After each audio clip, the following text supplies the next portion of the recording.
Tayo ba? May nangyari sa atin, di ba?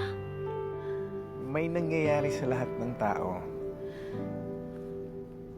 Hindi natin pwedeng bigyan ng ibig sabihin lahat ng mga bagay. Malungkot ako. Nagdala ako ng emosyon. Pasensya na. Yung nangyari sa atin, wala naman ibig sabihin yun eh. Wala. Ayok ka. Sinabi mo sa akin na mahal mo ko, di ba? Tapos yung nangyari, wala lang, Arthur. Hindi mo pananagutan yung nangyari sa atin. Anong pananagutan? Saan?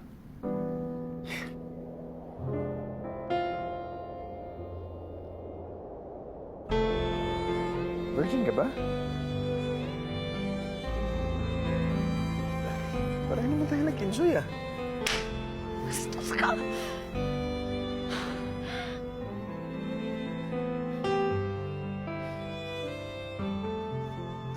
Nagpunta ako dito para sabihin sa'yo na hindi na ako babalik.